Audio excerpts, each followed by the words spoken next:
오늘 하나님께서 주신 말씀은 잠언 17장 1절에서 11절입니다. 잠언 17장 1절에서 11절입니다. 하나님의 말씀을 함께 봉독하겠습니다. 마른 떡 한 조각만 있고도 화목하는 것이 제육이 집에 가득하고도 다투는 것보다 나으니라. 슬기로운 종은 부끄러운 짓을 하는 주인의 아들을 다스리겠고 형제들 중에서 유업을 나누어 얻으리라. 도가니는 은을, 풀무는 금을 연단하거니와 여호와는 마음을 연단하시느니라. 악을 행하는 자는 사악한 입술이 하는 말을 잘 듣고 거짓말을 하는 자는 악한 혀가 하는 말에 귀를 기울이느니라. 가난한 자를 조롱하는 자는 그를 지으신 주를 멸시하는 자요. 사람의 재앙을 기뻐하는 자는 형벌을 면하지 못할지니라. 손자는 노인의 면류관이요 아비는 자식의 영환이라. 지나친 말을 하는 것도 미련한 자에게 합당하지 아니하거든 하물며 거짓말을 하는 것이 존귀한 자에게 합당하겠느냐. 뇌물은 그 임자가 보기에 보석 같은즉 그가 어디로 향하든지 형통하게 하느니라. 허물을 덮어주는 자는 사랑을 구하는 자요 그것을 거듭 말하는 자는 친한 벗을 이간하는 자니라. 한마디 말로 총명한 자에게 충고하는 것이 매 100대로 미련한 자를 때리는 것보다 더욱 깊이 박히느니라. 악한 자는 반역만 힘쓰나니 그러므로 그에게 잔인한 사자가 보냄을 받으리라. 아멘. 솔로몬의 잠언들 중 둘째 모음집에 포함된 오늘 본문 17장 1절에서 17절은 각 절마다 그 묵상의 깊이가 매우 깊지만 몇 가지 주제를 중심으로 살펴보겠습니다. 먼저는 1절에서 6절에 해당하는 말씀에 가정의 화목에 관한 말씀이고요. 두 번째 7절에서 11절은 미련한 자에 대한 말씀들이 나옵니다. 1절 마른 떡 한 조각만 있고도 화목하는 것이 제육이 가득하고 다투는 것보다 낫다고 합니다. 마른 떡 한 조각만 있다는 것은 물질적으로 매우 가난하다, 극심하게 부족하다 그런 상황을 뜻하는데요. 그럼에도 그 가정은 화목하다고 합니다. 반대로 제육이 가득한 집은 부유한 집을 뜻하는데요. 여기서 제육이라는 것은 히브리어로 제사 음식을 말합니다. 당시 이스라엘 가정에서는 하나님께 감사제나 화목제를 드리고 나면은 제물의 일부를 제단에 바치고 그 나머지는 집에 가져와서 가족과 함께 나누어 먹는 것이 통례였습니다. 하나님께 제사를 드릴 때에는 최고의 음식을 준비할 뿐만 아니라 정결한 마음으로 하나님의 은총을 구해야 하지만 이 가정에는 제사의 의무는 다하면서 가족 안에서 다툼이 그치지 않았음을 보여줍니다. 하나님께 제사를 지내고 풍성한 제사 음식을 나누어 먹는 자리가 다툼의 자리가 되는 것은 이 가정의 식구들에게는 사랑이 없었다는 것을 보여주죠. 뿐만 아니라 이 가정에서 드렸던 그 예배는 경건의 형식은 갖고 있지만 예배의 본질인 하나님과의 화목에도 큰 문제가 있다는 것도 알 수 있습니다. 곧 이 잠언의 말씀은 가정의 화목은 재물이나 외적인 조건에서 주어지는 것이 아니라 여호와 하나님과의 화목에서 출발하는 것이라는 것을 알려줍니다. 2절 슬기로운 종과 부끄러운 짓을 하는 주인의 아들이 대비되어서 나옵니다. 슬기로운 종은 비록 종이라는 신분에도 주인의 아들을 다스린다고 합니다. 뿐만 아니라 형제들 중에서 유업을 얻고 나누어 얻게 된다고 합니다. 이 종이 법적으로 유산을 받을 수 있는 아들의 특권을 가지게 되었다는 말씀이죠. 원래 부모의 유산은 아들에게 물려지는 것이 마땅하지만 슬기로운 종은 주인의 아들과 같이 될 수 있는 모습을 보여줍니다. 그만큼 지혜는 주어진 환경에도 불구하고 신분을 상승할 수 있는 그런 기회를 준다는 말씀을 보여주기도 하면서 동시에 그 주인의 아들과 같이 자신의 의무에 충실하는 것도 중요한 것이라는 것을 경고하는 말씀입니다. 3절, 하나님께서는 도가니가 은을, 풀무가 금을 연단하듯이 사람의 마음을 연단시키신다 라고 합니다. 도가니는 쇠붙이를 녹이는 그릇이고 풀무는 바람을 일으키는 도구입니다. 이 두 도구는 금속을 녹여서 불순물을 제거하고 순수한 제품을 추출하는 기구이죠. 최상의 금이나 은이 도가니와 풀물을 통과하면서 다 깨끗하게 되어서 단련되는 것 같이 사람들의 마음을 다 아시는 하나님께서도 우리의 마음을 이런 과정을 거치게 한다는 말씀입니다. 하나님께서 쓰시는 연단의 방법과 과정은 사람마다 다양할 수 있습니다. 재정적인 문제, 관계적인 문제 또는 육신의 질병, 사람의 마음은 여러 역경을 만나게 되면은 비로소 낮아집니다. 그리고 하나님만을 의지하는 마음, 그때 그 믿음을 갖게 되는 거죠. 신약 성경에서 사도 베드로는 베드로전서 1장 7절에 너희 믿음의 확실함은 불로 연단하여도 없어질 금보다 더 귀하여 예수 그리스도께서 나타나실 때에 칭찬과 영광과 존귀를 얻게 할 것이다 라고 말씀했습니다. 하나님이 사람의 마음을 연단하시는 최종 목적은 우리를 정결하고 거룩하게 하여서 하나님의 아들 예수 그리스도를 닮게 하시고자 하는 것입니다. 이 말씀이 믿어지길 바랍니다. 이하 4, 5절의 말씀은 말과 행위에 대한 관계에 대한 이야기인데요. 4절에서 악을 행하는 사람과 거짓말을 하는 사람은 늘 악한 사람의 말에 항상 귀를 기울인다는 것이고 또 거짓말과 악을 행하는 것을 즐겨 한다는 것입니다. 게다가 이런 사람은 가난한 자를 조롱하고 또 그 가난한 사람의 재앙을 기뻐하기까지 한다고 합니다. 사람은 하나님의 형상으로 만들어진 존재인데 그 존재를 그렇게 아픔을 공감하기는커녕 기뻐하는 그 악한 모습을 볼 때 하나님께서는 그 사람을 결코 용서하지 않으시고 또 형벌을 주신다는 경고의 말씀이 됩니다. 6절에서는 할아버지, 손자, 아버지, 자식의 관계가 나옵니다.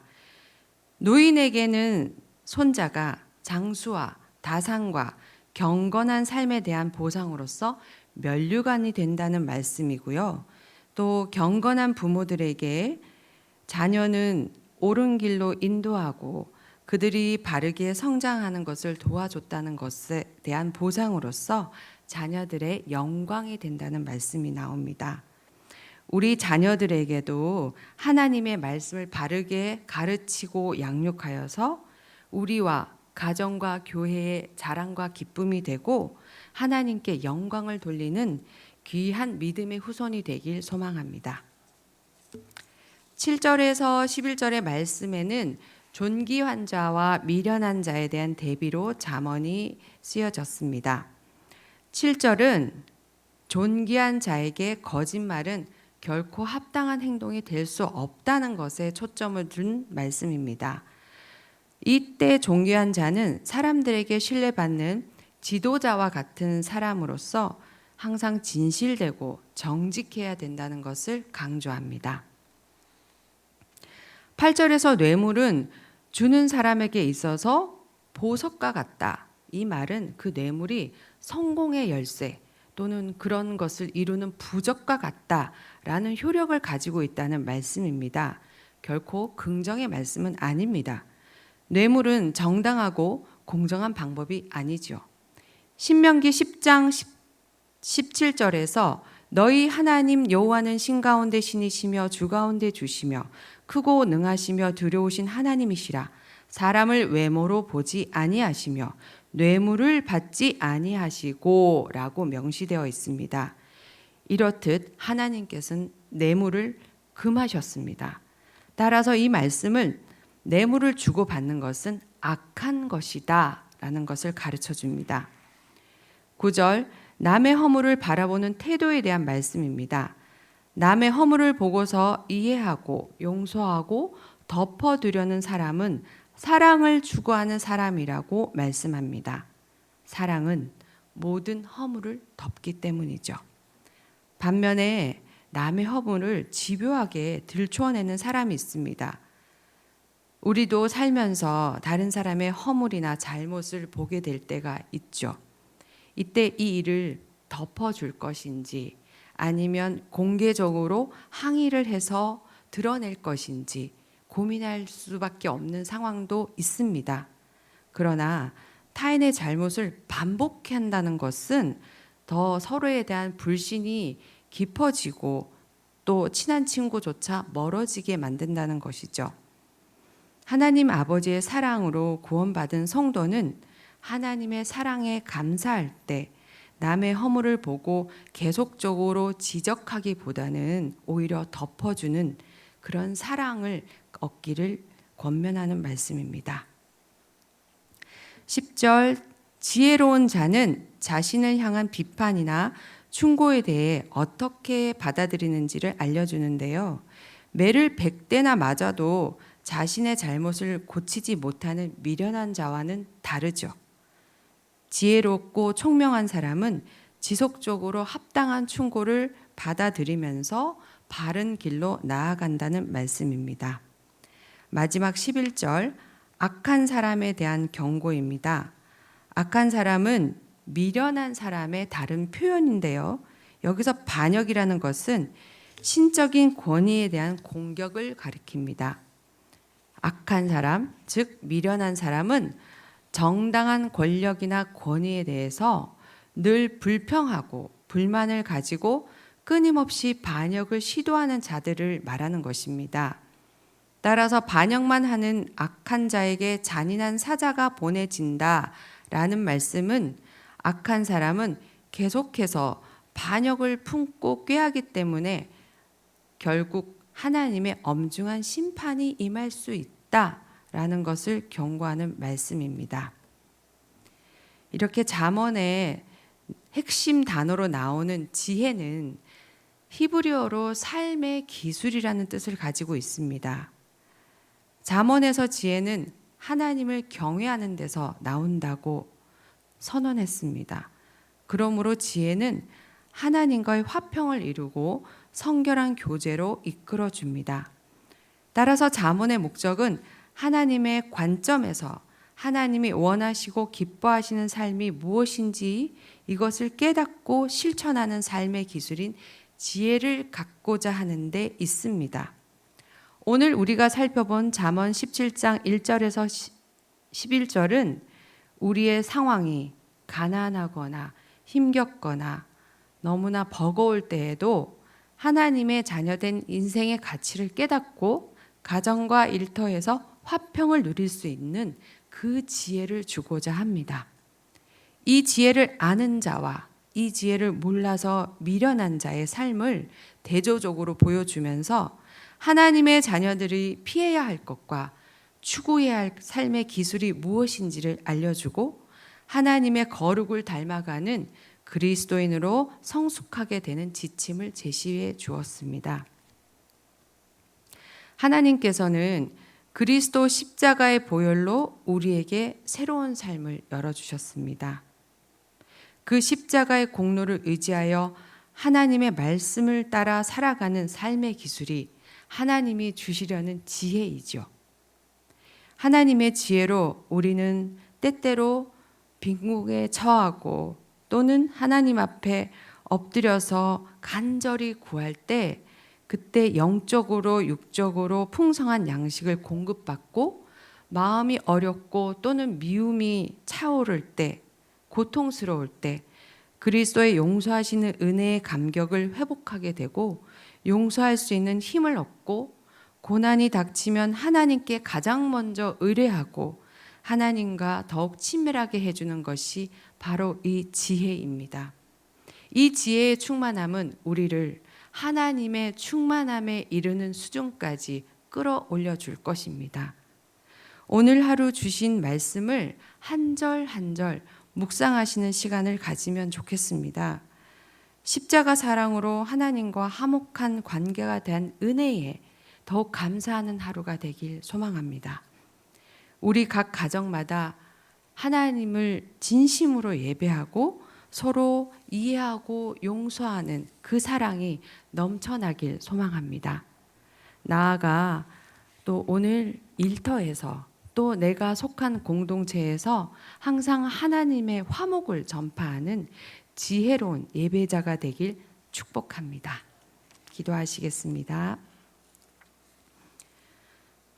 하나님 아버지, 오늘 하루를 귀한 말씀으로 열어주셔서 감사합니다. 주신 말씀으로 하나님이 사랑하시는 우리 교회의 지체들 모두 영적으로 더욱 강건해지는 한 날이 되게 하실 줄 믿습니다. 가정마다 하나님의 사랑으로 서로 섬기고 존중하는 삶의 지혜가 충만하게 하시어서 어떤 상황에서도 화목을 누릴 수 있는 자가 되게 하여 주시옵소서. 그 사랑으로 자라가는 우리 자녀들이 가정과 교회의 자랑이요 하나님의 기쁨이 되어서 어둡고 혼탁한 세상을 밝히는 그리스도의 빛을 전파하는 귀한 차세대로 자라가게 하여 주시옵소서. 아버지의 크신 뜻 안에서 연단의 시간을 통과하고 있는 이들을 주님께 올려드립니다. 아버지의 은혜를 구하옵나니 하나님만을 의지하는 지혜를 더하여 주시고 참으로 순금같이 깨끗하게 되게 하시어서 그 가정을 통과하는 시간마다 포기하지 않는 힘을 주시고 능히 감당할 수 있게 하여 주시옵소서. 특별히 오늘 힘겨운 투병 중에 있는 이일의 선교사님과 그 자녀 진원이를 붙들어 주시어서 온전히 치유하여 주시옵소서.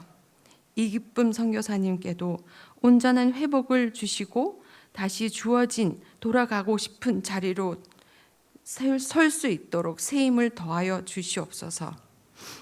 그와 같은 형편에 처하신 교우들을 위로하시고 일상의 건강한 회복을 속히 이루어 주시옵소서. 그 은혜를 더하실 줄 믿으며 하나님 지혜의 본체가 되시는 우리 주 예수 그리스도의 이름으로 기도합니다. 아멘.